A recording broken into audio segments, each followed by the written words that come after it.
Okay, today we're going to talk about parallel and perpendicular lines. This is the symbol for parallel lines, and this is the symbol for perpendicular lines, like an upside down T.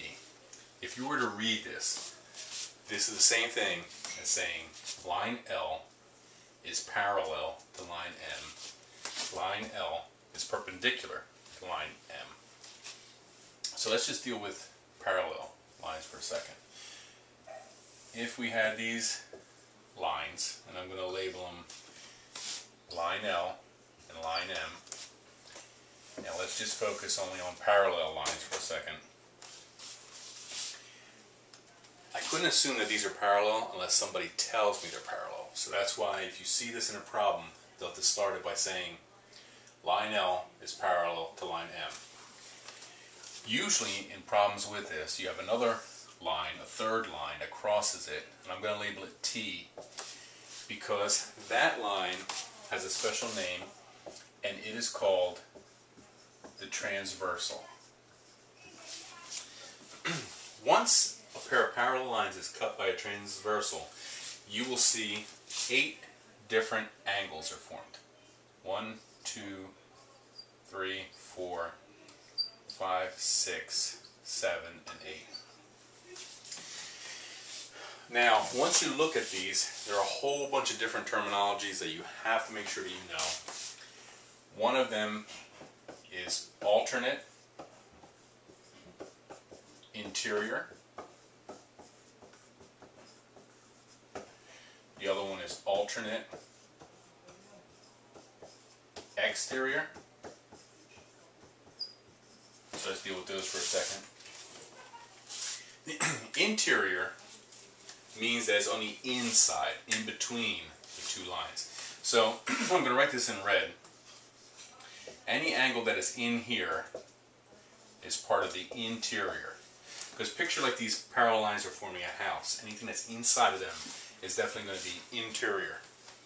Any of the lines or the angles outside are going to be exterior.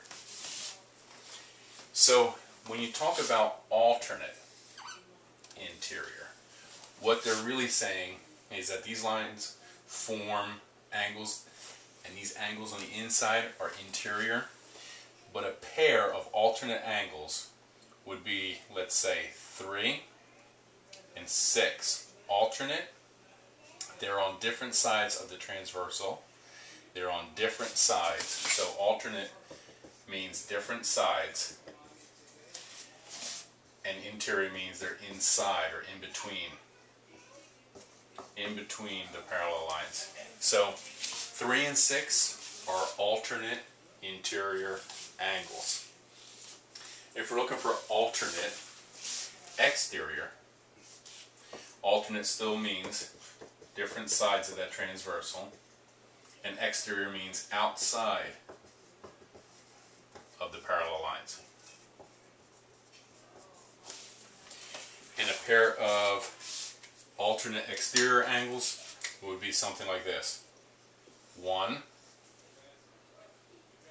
8. Different sides of the transversal, and they are outside. So you have a whole bunch of different things happening inside parallel lines. The other couple definitions that you need to know are vertical angles and corresponding angles. Vertical angles, I tell people to picture that these lines, line L and line T, like if I was holding them like a pair of shears or scissors, and I close them closer together, this side would also close as well. So I'm going to circle this in brown. Angle 3 and angle 2 are vertical angles.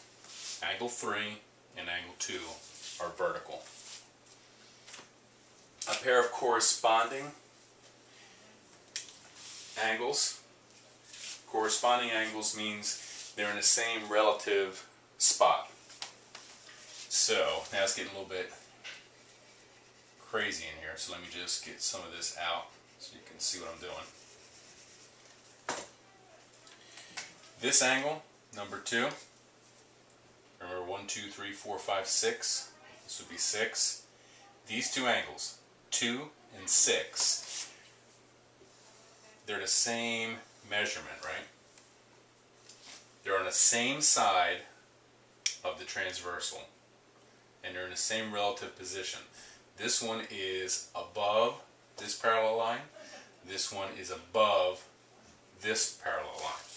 So the two of them, angle 2 and angle 6, are corresponding. So if you wanted to, let me put all the numbers back. A pair of alternate interior is going to be inside, and it's going to be on opposite sides. So angle 3 and angle 6 are alternate interior. Alternate exterior is going to be on the outside. Let's say we took angle 2. The one that is on the opposite side of the transversal, and then the outside, angle 7.